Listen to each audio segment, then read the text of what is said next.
Aprender a aprender. Además de ser el principio rector de la educación que se imparte en el Colegio de Ciencias y Humanidades, es lo que define su ser, es decir, expresa la identidad de quienes formamos o hemos formado parte de la comunidad de esta dependencia académica de la UNAM con personalidad propia. La personalidad que sintetiza sus valores originales del cambio, la libertad, la democracia, en un sistema educativo que, en 1971, se preparaba para formar a las generaciones de jóvenes que enfrentarían los retos del futuro, de su propio futuro, como profesionales, y del futuro de una nación en desarrollo, mediante la aplicación del principio de aprender a aprender. Regirse por tal principio implica, desde la enseñanza, la labor de orientar a los estudiantes para que aprendan a transitar por el camino de la construcción del conocimiento, que adquieran en dicho trayecto y en un ambiente de intercambio cultural una formación sólida en humanidades y en ciencia. El aprendizaje de las humanidades ha de proporcionar al estudiante el juicio para actuar con sensibilidad ante los retos profesionales y sociales.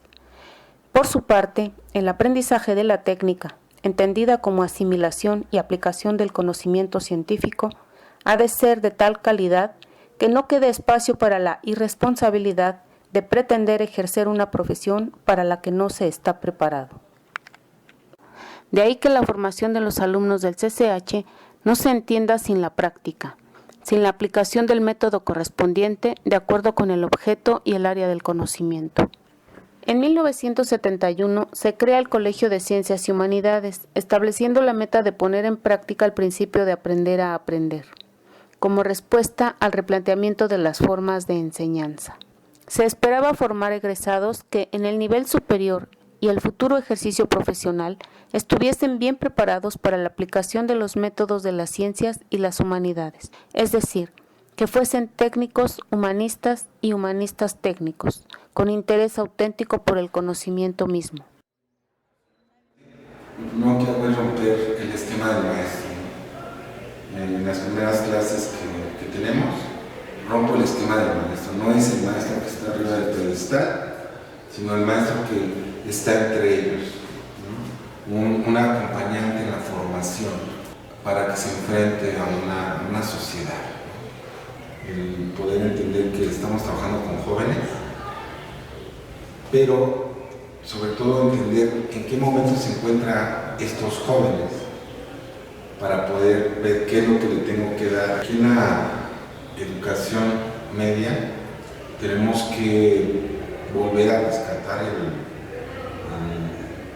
la gente con la que trabajamos. El romper el esquema del maestro es fundamental, ya que se genera una cierta confianza. No eres la autoridad.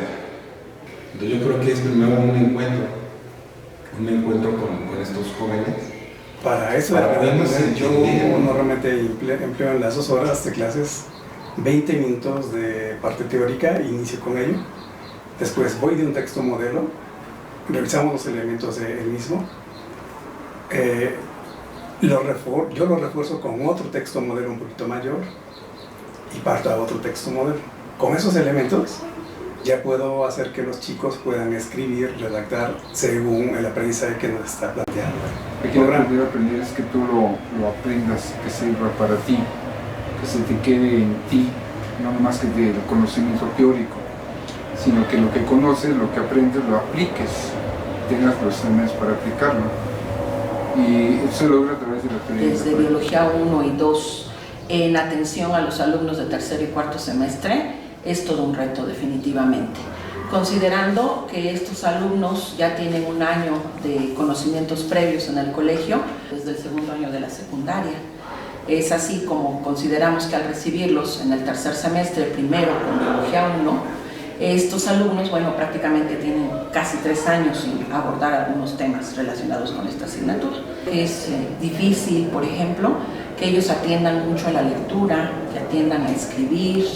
En ocasiones ellos mismos luego me dicen, ¿verdad, maestra? No los ponga a pensar, porque como que les da flojerita. Entonces, tener que aprender en este sentido en Biología 1 y 2, pues sí es un poquito complicado, ¿no? Y yo, entre otras cosas, pues procuro empezar a hablarles de la biología en un aspecto más cotidiano, que ellos sientan esos conocimientos. Entonces, dentro del aprender a aprender, a mí me gusta mucho pues hacerles ver que todo su cuerpo está constituido por células. Y esa es una de las formas en las que procuro ir capturando primero su atención respecto a lo que van a ser las estrategias que más adelante... Yo creo que en ciencia y particularmente en química a diario tenemos muchas oportunidades de incidir en esta habilidad. Simplemente el darles a entender que la información, el contenido de la ciencia y de la química lo encuentran en todas partes. Ellos mismos se dan cuenta de este potencial tan enorme que tienen y ya hacen un uso más responsable, más adecuado, más dirigido a su propio. De acuerdo al plan de estudios del colegio y a los programas de estudio de la asignatura física 1 y 2, se lleva a cabo a través de la práctica del constructivismo. El constructivismo, desde el punto de vista de la actividad experimental, es con el planteamiento de un problema, verificar los conocimientos previos que tienen los alumnos y posteriormente llevar a cabo una actividad en donde el alumno, una vez que ya acepta que tiene los conocimientos previos y desmenuza el planteamiento del problema, puede establecer las hipótesis, hacer un experimento y plantear una teoría o llegar a un modelo que puede ser material, puede ser verbal o puede ser incluso matemático. Y así el alumno desarrolla las actividades propias del aprender a aprender. Para mí es muy importante hablar de la biología, de diversos aspectos, considerando sobre todo las cuestiones abstractas y concretas que se dan en la asignatura. Entonces, por ejemplo, mi estrategia para la célula, que es donde más en lo particular me siento bien entendiendo que aprenden los chicos, está en que primero hagan una lectura de lo que viene a ser la célula en general y luego paso a lo que es la práctica. Yo les pido, por ejemplo, que me traigan diversos materiales, por ejemplo, pulque, y lo primero que se preguntan, maestra, ¿en el pulque hay células? Sí, sí las hay y vamos a ver de cuáles. Luego les pido, por ejemplo, que traigan palillos porque van a raspar su mucosa bucal y entonces también se quedan sorprendidos y ahí hay células y cada vez que se cuestionan conforme les voy pidiendo el material, hay una planta acuática que se llama elodea, les pido jitomate, les pido papa, les pido que traigan muestras del tesosomo, del agua. Entonces cada vez que se les va pidiendo el material como que se asombran y en ese sentido, ya capturando su interés y ellos habiendo leído previamente lo que es una célula, cuando en la práctica le empiezan a observar, además de irse haciendo más cuestionamientos, van resolviendo primero que pues sí, parece que todo está constituido, todo lo vivo, todo lo biológico, todos los organismos, primero tienen células. Segundo, que estas son de distinta forma, ¿verdad? El material, el equipo de laboratorio que tenemos aquí en el colegio nos ayuda mucho. Son microscopios, algunos más viejitos, otros más modernos, pero tienen cierto poder de resolución. Ciertamente no vemos todas las estructuras de la célula, pero lo que ven ellos, que es prácticamente membrana, citoplasmas, núcleos, algunos cloroplastos, flagelos, como que eso los va aterrizando mucho de este ámbito abstracto a lo que es concreto. Posteriormente paso de nuevo a cuestionarlos y que realicen de nuevo otra investigación. ¿Por qué esas células y no otras? De tal suerte que vamos aterrizando poco a poquito lo que es incluso el concepto de célula procariota y célula eucariota. Y van distinguiendo en qué tipo de organismos van a encontrar cada tipo de célula. Es decir, mi estrategia en general se basa de ir del abstracto a lo concreto. Y luego lo concreto regresando al abstracto. Yo tengo 40 años de trabajar en empresas.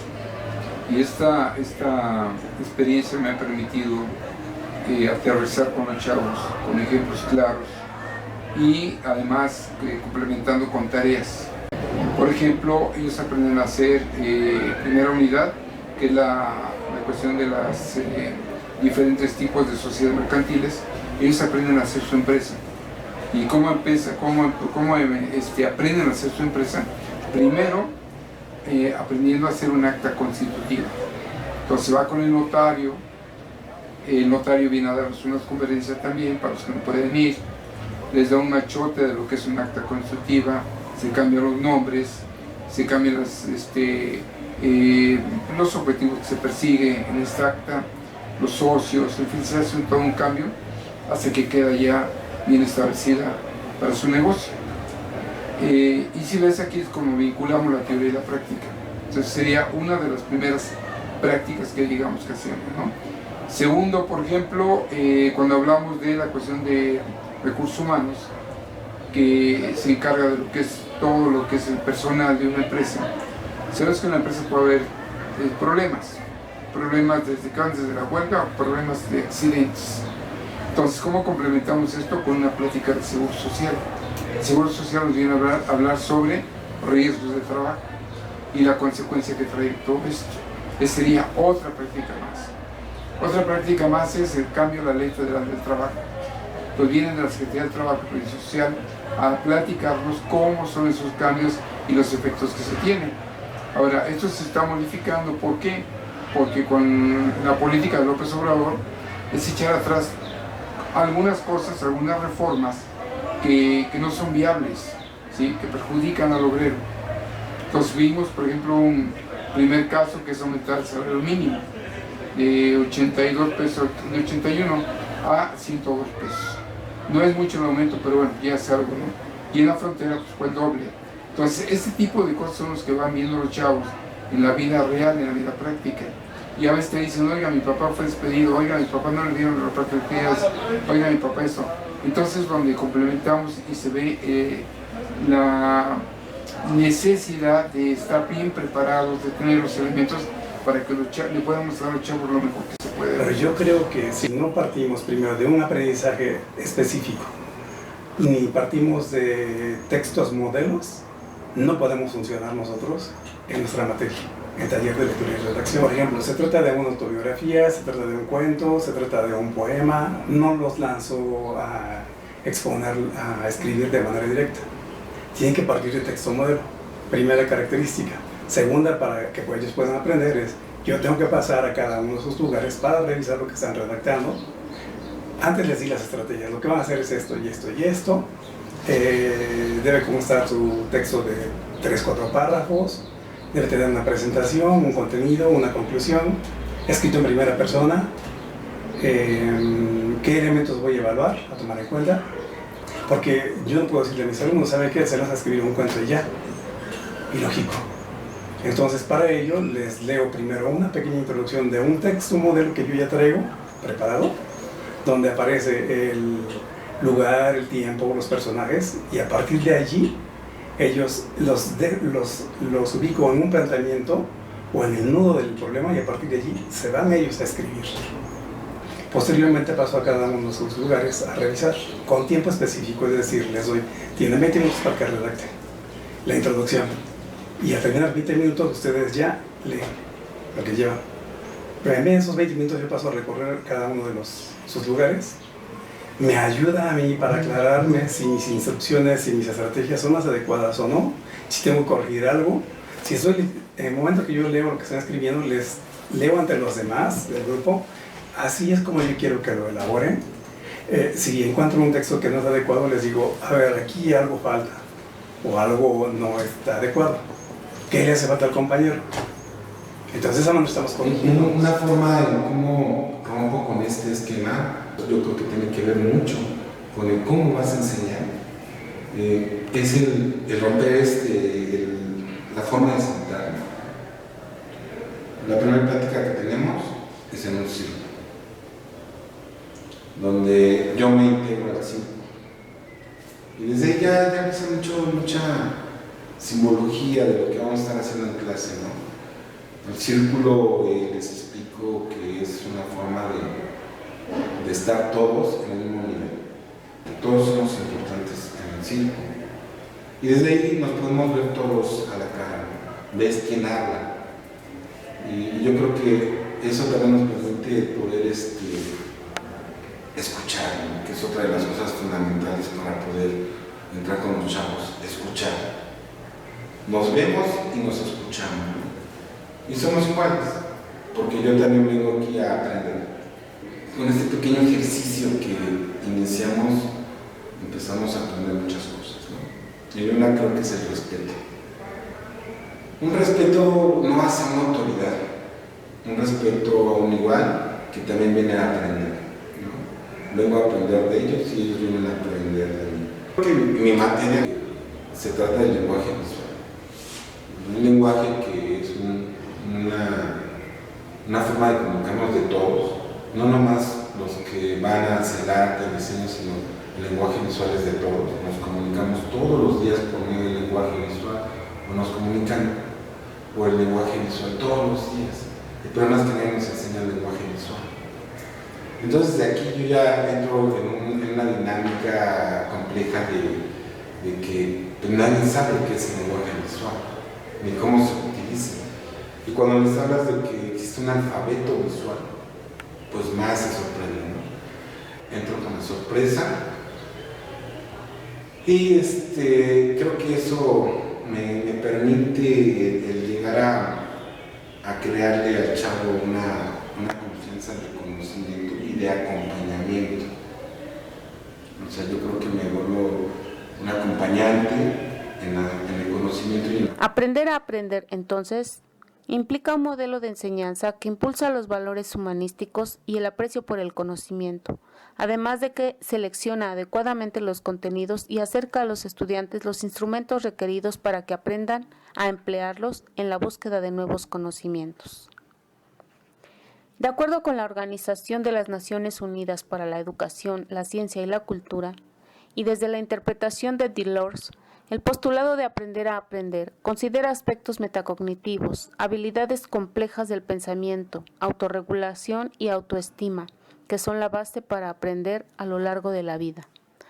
Así, en el CCH se propicia que el alumno sea capaz de adquirir nuevos conocimientos por cuenta propia, es decir, que asuma la responsabilidad sobre su propio aprendizaje, situándolo como el actor central del acto educativo, como lo hicieron los alumnos en la realización de sus videos.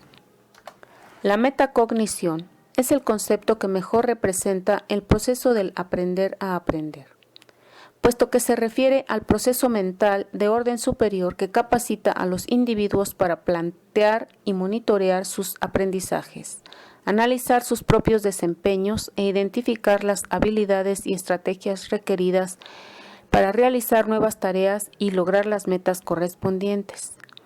Como otros conceptos y teorías son retomados por los profesores del colegio para fundamentar sus estrategias de enseñanza-aprendizaje y que han considerado afines al principio de aprender a aprender. Y dejar que te vaya mostrando sus inquietudes, ¿no? Sus necesidades.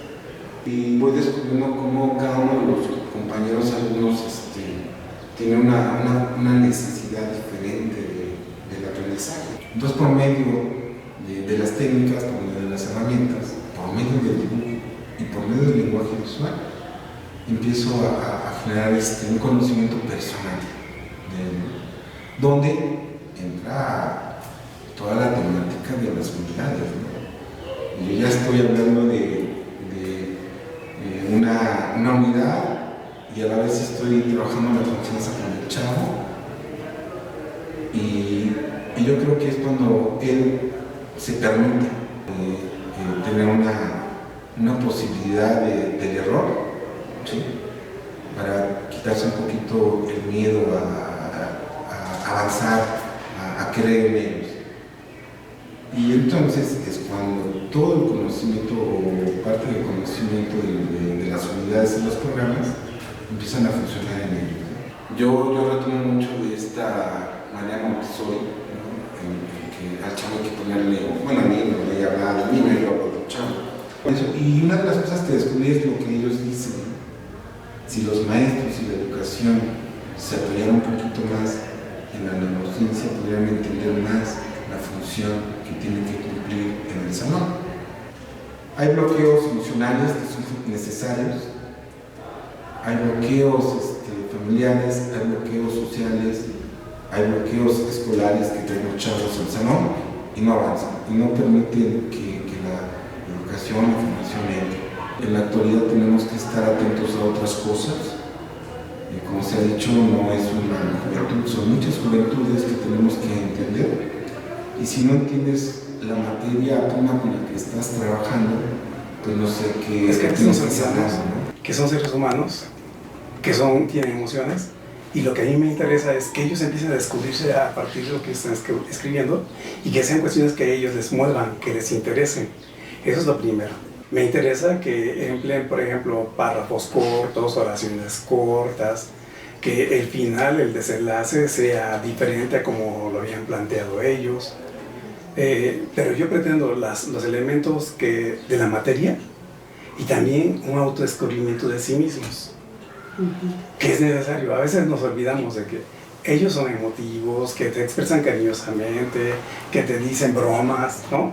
Y tenemos que tomar en cuenta todos esos factores, que sirve para crear una atmósfera grata dentro del salón de clases. Te hablo de primero y segundo semestre. Tenemos que estarnos actualizando.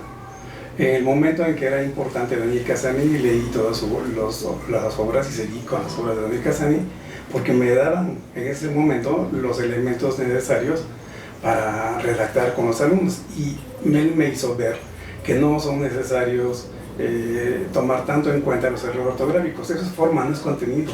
También los libros de Elena Calzamiglia, de Tuzón, de Carlos Domas, de Teresa Serafini. Entonces, según van apareciendo los libros, en cuanto a la forma, a la escritura específicamente. Además de eso, ¿qué hago?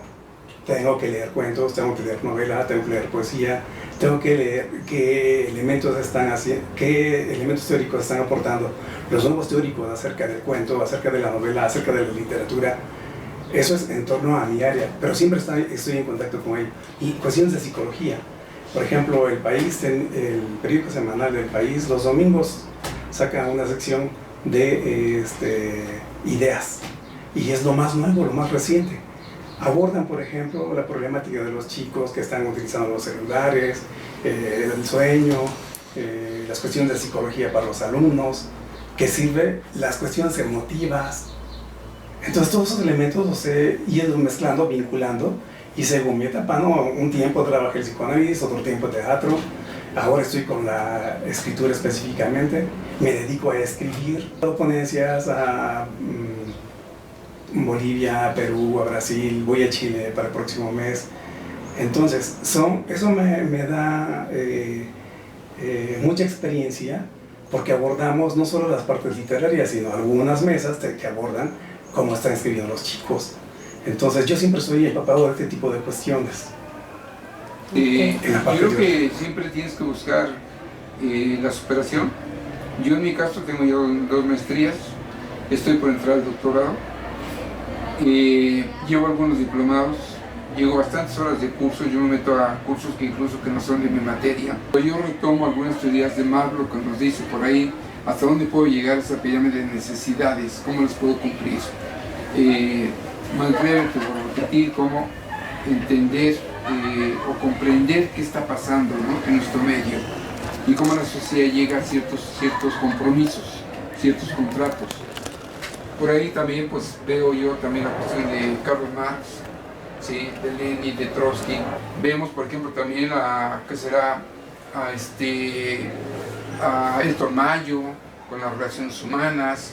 Vemos por ahí a Taylor, que es el que implica estoy egresado de la primera generación en Vallejo y entré aquí en el 81. Afortunadamente regresé y ya voy casi para cumplir 40 años. Te comento, por ejemplo, el de un maestro de química, al que yo aún todavía lo amo, ¿no?, por su forma de ser.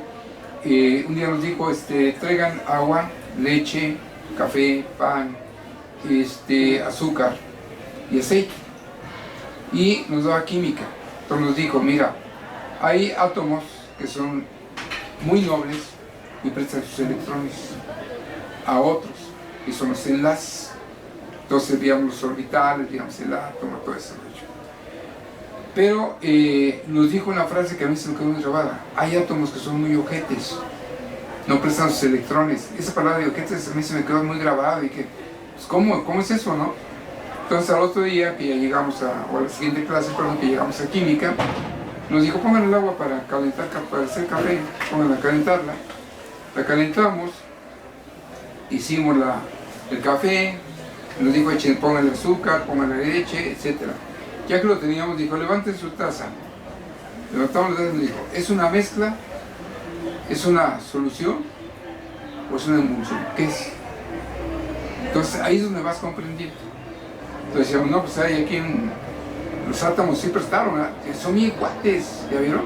Ahora pongan aceite y agua, revuelvan. ¿Qué pasa? Se separan. ¿Ya ven cómo son bien ojetes? No prestan. Yo recuerdo mucho ese maestro y uno de física que no le poníamos atención y no entendía, entonces se paró de cabeza, decían, pinche viejo loco, así lo dijeron. Se paró de cabeza, entonces abrió su pierna y dijo, ángulo de 45 grados, ¿me entienden? Sí. Y yo dije, híjole, va a ser el de 180, yo creo que no. Hizo el de 180, ¿sí?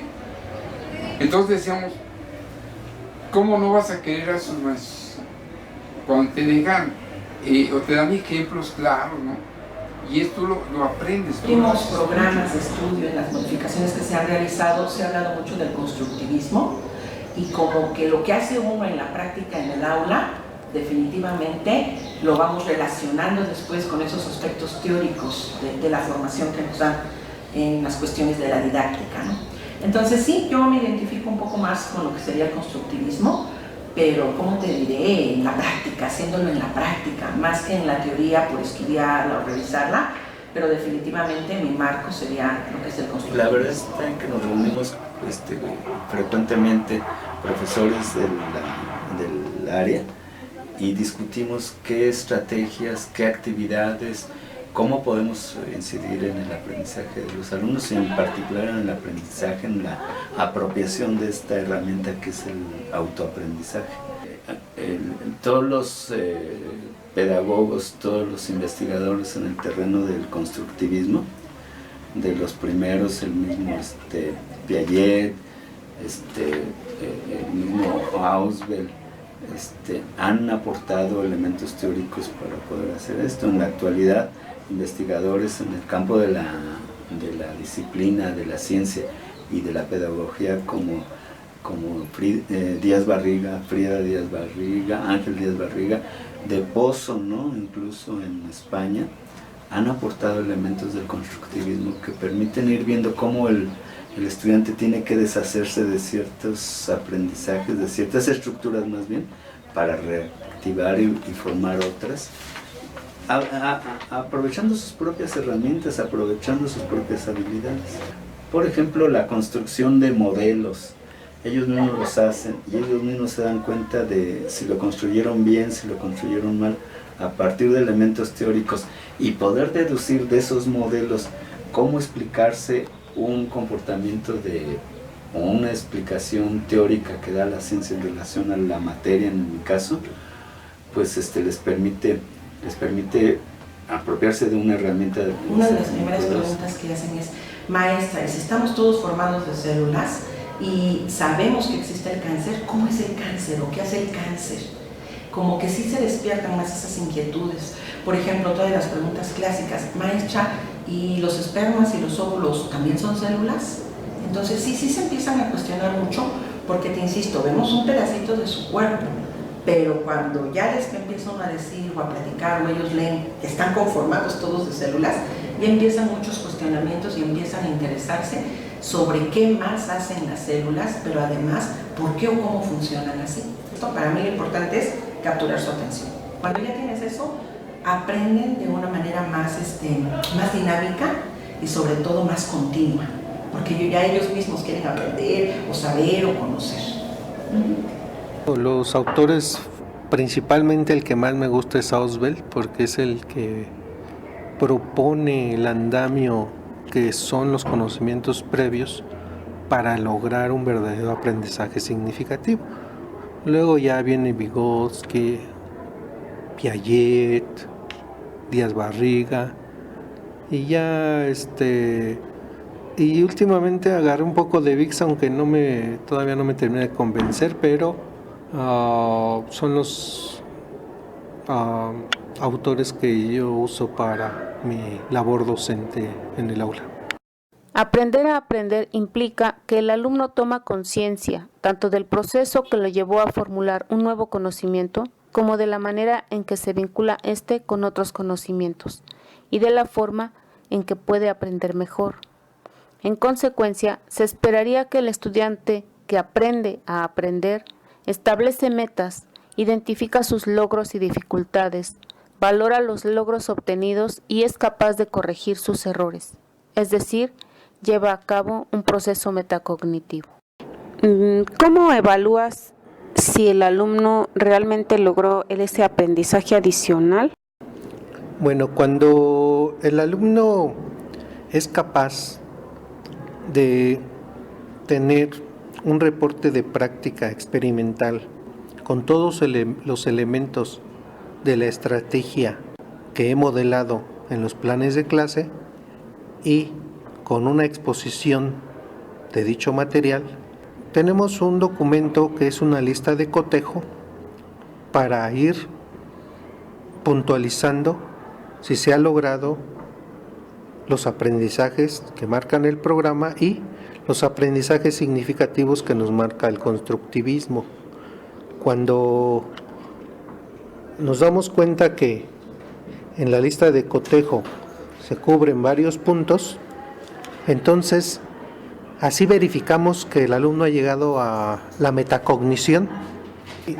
A partir de un plan de clase que desarrollo con las 3 fases de apertura, desarrollo y cierre, en la fase de apertura actualizo conocimientos previos, el planteamiento del problema. Posterior a ello, en la fase de desarrollo,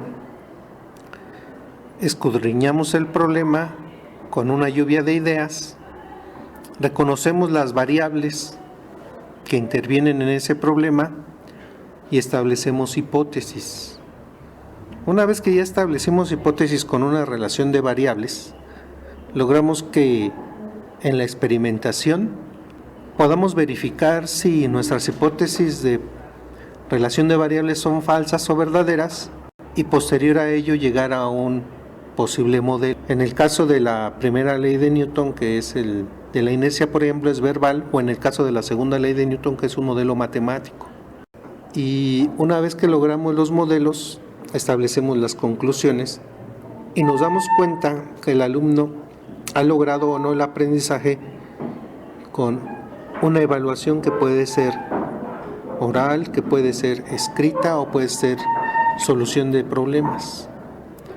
Posteriormente concluimos con una retroalimentación en la que nos damos cuenta de la metacognición de los alumnos cuando hacemos la evaluación entre ellos mismos, coevaluación, y así ellos reconocen que han obtenido un aprendizaje significativo y así también con la lista de cotejo repasamos hasta dónde llegó su aprendizaje. El Colegio de Ciencias y Humanidades, donde los planes y programas de estudio son sugeridos, hay una mayor autonomía, hay una mayor gama de actividades que podemos nosotros realizar con los alumnos. La capacitación con los maestros también es muy amplia, ya que podemos tomar cursos de la propia disciplina o cursos con los demás grupos de trabajo de las diferentes áreas. Nos retroalimenta lo que es la motivación en el aula con los alumnos, lo que es las dinámicas grupales, lo que es la evaluación, coevaluación, autoevaluación, evaluación sumativa, diagnóstica, evaluación formativa. Y también podemos tener la libertad del trabajo académico en el aula con los alumnos, ya que ellos tienen la disposición de hacer su trabajo, aunque hay que estarlos presionando un poquito, pero tienen la disposición de trabajar y así eso nos permite lograr los aprendizajes que el programa de estudios nos En la sugiere. parte de evaluación sí hemos visto que es difícil para poblaciones tan grandes evaluar aspectos del autoaprendizaje, aspectos de las habilidades como para desarrollar el conocimiento de la ciencia, de las formas de pensamiento, la parte cognitiva, por ejemplo. Pero sí hay maneras, ¿no? De hecho, los mismos profesores que se han formado en el terreno de la evaluación nos han propuesto instrumentos como rúbricas, como listas de cotejo, como formas gráficas, como elaboración de esquemas, interpretación de modelos, interpretación de imágenes, que nos han servido de alguna manera para ver en qué medida ellos se han apropiado del conocimiento y han hecho de este conocimiento una herramienta que sirve para aprender aspectos más de fondo. En la práctica me ayuda mucho, además de hacer un examen, hacerles preguntas directas a los muchachos. De tal suerte que si bien aplico el examen de conocimientos general para evaluar los mismos, también cuando hacemos las actividades prácticas voy llevando una lista de cotejo en donde voy revisando, ¿verdad?, de manera individual y a la vez por equipo, hacer una evaluación de estos conocimientos y a la par de las habilidades, cómo manejan el material, cómo se expresan, cómo lo están razonando de alguna manera, ¿verdad?, o cómo hacen las mismas preguntas. Luego ellos me dicen, maestro, hoy participé preguntando, ¿eso se vale? Definitivamente sí, porque una pregunta nos da para darle continuidad al tema, ¿verdad? Entonces sí voy haciendo una evaluación continua de las mismas actividades, voy haciendo una evaluación sumativa a través de exámenes y definitivamente yo creo que aunque no tiene un peso muy formal, me encanta y sé que mi evaluación puede servir para mí, para mis alumnos, cuando al final ellos se expresan, ya entendí, ahora sé por dónde es el tema, o cuando ellos mismos me dan otro tipo de respuestas, ¿verdad? Maestro, es que estas células se pueden comportar de esta manera o las puedo encontrar aquí, o yo leí. Entonces, además de mis instrumentos formales, también considero que la evaluación del aprender a aprender está en lo que ellos expresan cuando dicen que lo asumen. Y yo creo que esa es la parte formativa que más cuenta a través de mi asignatura, definitivamente. Más adelante, para darte una idea de lo que creo que trasciende el poder enseñar a aprender, cuando nosotros, este es un tema de biología 1, cuando nosotros llegamos a biología 2 y les hablo de evolución, ellos empiezan a ubicar dónde está la célula y me encanta cuando me dicen, ahora entiendo que la célula es importante para poder seguir dando continuidad a entender cómo los organismos van a evolucionar. A lo mejor esas cuestiones de manera formal no se pueden tal cual evaluar, pero definitivamente sí inciden en lo que es el aprender a aprender. Lo considero un chico así. Yo veo, entra conmigo, que trabaja, que no le entiende del todo, pero que después presenta un examen extraordinario. Normalmente son chicos que cuando me los encuentro en el pasillo me dicen, maestra, ya pasé. 7, 8, más, a lo mejor hasta 6, pero pasan. Porque creo que si les cuesta trabajo, cuando menos llevan algunos elementos importantes que después les permiten acceder a las guías o a las asesorías y seguirse formando. Yo creo que esa ha sido una buena experiencia para mí en este contexto del aprendizaje. Mira, yo estoy en contra de la evaluación porque en la evaluación solamente te repiten conceptos. Yo creo que deben de comprender más que de memorizárselos, ¿no? Entonces, yo al final del curso les pongo café, les pongo música, les doy 4 hojas a cada uno. Unidad 1, unidad 3. Explican qué fue lo que aprendiste de cada uno en orden. Y créeme que se ponen a mirar en friega a escribir y no los ves copiando. Y entonces te das cuenta de lo que saben los chavos. Y a veces te das cuenta, este tema nos faltó. Te voy a decir uno, por ejemplo. Escribieron la historia de una mujer y de un hombre. Lo escribieron y ahí estaba en sus bitácoras, porque hacen sus bitácoras cada clase. Ahí están sus bitácoras. Y ahorita que lo revisamos, que ya estamos en el final, le dije, perdón, ¿saben por qué vimos esto? Porque cuando yo les pregunto a los alumnos o a una alumna, ¿cómo te llevas con tu papá, con tu mamá? Padrísimo, lo máximo. Pero cuando tú escribes la historia de esa mujer o ese hombre, en automático te autoproyectas. Entonces ya no coincide lo que tú escribiste con lo que tú me dijiste cómo te llevas con tus papás. Y entonces esto es la aplicación que hace un psicólogo industrial cuando nos contratan en recursos humanos. Entonces, como ves, todo esto lleva a la práctica. ¿Sí? Para la evaluación, lo intercambio los textos de ellos, les dan 2 columnas, del lado derecho los aciertos que encuentren a partir de un protocolo, y del lado derecho van a notar ustedes lo que pueden mejorar. La primera fase es entonces intercambio, segundo lo leen ellos, tercero yo retomo, cuarto me dan el texto para que ellos, se los regresamos para que ellos hagan las correcciones que les sugirieron, yo les digo. Eso es como una tesis, entiendan eso. Son observaciones que hacen sus compañeros. Ustedes deciden cuáles son las que benefician su texto. No pueden aceptar todas las recomendaciones que les den porque de forma se convierte en un monstruo su texto, ¿no? De lo que yo estoy satisfecho es que ellos ya no repiten ese tipo de palabras comunes, ya prestan más atención en torno a ellas y empiezan a escribir de manera clara. Al concluir el semestre o el año escolar, yo estoy satisfecho porque ya entendieron que todo lo que hagan cuando pasan a exponer o cuando escriben, tienen un título llamativo, breve, una introducción de un párrafo, sus 3 o 4 párrafos, ya sea de argumentación o de cuento, y uno de conclusión. Al finalizar, por lo menos 10 de ellos terminaron escribiendo bastante bien. Mi mayor satisfacción ha sido que uno de mis alumnos, después de que terminó el primer semestre, me dijo: Felipe, estoy escribiendo una novela. Y yo, no te pases, ¿cómo se escribe una novela? Sí, en serio. Después, el chavo, cuando su tercer semestre, terminó su novela. Eran 150 páginas. Y se sorprende con los últimos ejercicios que tenía, ¿no? Aquí rápido te muestro, supongamos, esto lo hizo un chavo que no sabe dibujar, o eso fue lo que nos dijo desde el inicio. Yo no sé dibujar, no sé qué es el lenguaje visual, y me entrega un trabajo de estos. Él no se sorprende de ver su trabajo, ¿no? Y en poco tiempo, realmente fue un ejercicio de clase, ¿no? Y fue en poco tiempo, ¿no? Entonces yo creo que ahí dices, pues yo creo que logramos crear un conocimiento en el chavo, ¿no?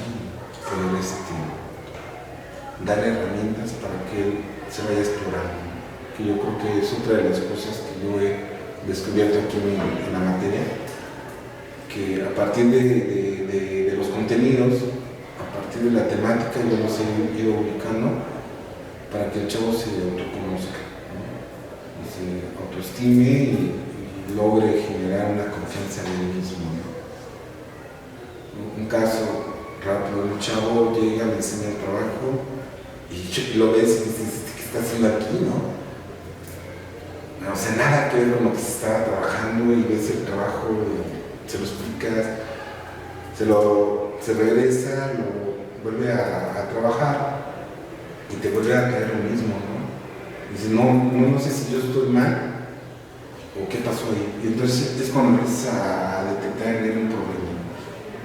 Empezamos a trabajarlo y el chavo empieza a sentir la confianza, ¿no? Le explico directamente cómo hacer la gráfica, la resolución del problema visual.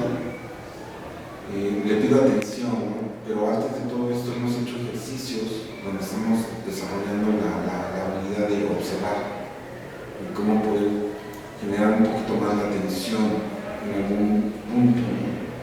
Cómo trabajar más con nuestro lado derecho del cerebro. Y bueno, llega un momento que lo entiende, se conecta, se regresa a hacer su trabajo, me lo entrega, ya ves un cambio totalmente diferente, pero ahí es como nos empiezas a provocar un poco, ¿no? Porque yo creo que también es un poquito el papel de uno, ¿no? Provocarlos. Entonces es cuando le dicen: yo creo que tú puedes hacer algo mejor, esto todavía no está bien, corrígelo, revísalo tú mismo, no esperes a que yo te diga dónde están los errores, revísalo tú y hazme algo mejor, tú puedes. Y él se siente con una confianza de alguien que está confiando que él puede hacer las cosas. Se regresa, trabaja y te trae algo excelente. Y lo felicitas, ¿no? Y no como que hizo algo extraordinario, sino hizo lo que tenía que hacer y lo hizo bien. Se siente bien y se regresa a su lugar y tú lo ves como si lo hubiera echado. O sea, su mirada, su actitud, su forma de sentarse es otra. Hay confianza, ¿no? Se va generando en una una responsabilidad personal del proceso creativo. Es a donde yo evalúo al chavo, ¿no? Y cómo va a llegar el chavo a realizar tal imagen, tal comunicación visual. Cómo entiende, cómo analizó, cómo retomó lo que hemos hecho y cómo utilizó las herramientas, ¿no? Para buscar soluciones a un problema visual. Y aquí lo que me interesa a mí es la propuesta. Entonces, yo creo que ahí es donde tú estás viendo, revisando, checando que el chavo aprendió algo. Y lo aprendió bien. En este último ejercicio que fue muy complejo por los tiempos muy cortos, por los paros y todo eso, teníamos que cerrar con algo en concreto. Entonces les puse un problema visual que tenían que resolver y yo pensé que por los tiempos que tuvimos de clase no me iban a resolver bien la solución, pero la sorpresa fue diferente. Creo que trabajando con los chavos, supieron utilizar las herramientas, lograron a partir de los ejercicios que aplicamos aquí, de motivar un poquito más la función del lado derecho del cerebro, utilizar de una manera muy individual las herramientas y los elementos visuales del alfabeto visual, y me dieron unas soluciones muy interesantes que yo no esperaba.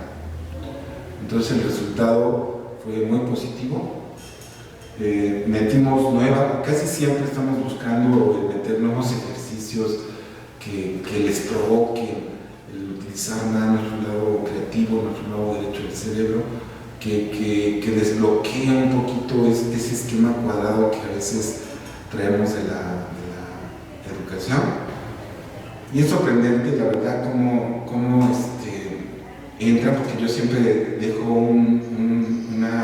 una muestra de inicio de cómo vienen en la cuestión de la gráfica, y esa la archivamos, la guardamos para que después la volvamos a retomar con lo que hicieron al final. Y ellos no se sorprenden, ¿no? Se sorprenden de cómo en la primera plática ellos decían no conocían el lenguaje visual, no saber. Y yo creo que el chavo ha logrado, o yo lo veo al final, que logra el poder analizar, reflexionar y proponer. Los resultados que veo en cada uno de ellos, yo creo que me da y la respuesta de que vamos bien, que cumplimos como acompañantes y ellos cumplieron como grupo Como se establece en el documento de modelo educativo del colegio. El aprender a aprender, entonces, está orientado a reflexionar sobre el propio pensamiento, a tener conciencia de sus procesos de pensar y de aprender, de modo que un alumno ha desarrollado la capacidad de aprender a aprender cuando, en el desempeño de sus labores escolares y personales, muestra una participación activa en tal proceso de aprendizaje. Adquiere la capacidad de ir a las fuentes de información, ya sean libros, revistas o fuentes electrónicas. Relaciona la información adquirida con otros conocimientos. La vincula con actividades cotidianas y con su entorno. Comunica sus ideas y plantea preguntas, asumiendo una posición crítica. Resuelve problemas y tiene un comportamiento creativo. Argumenta.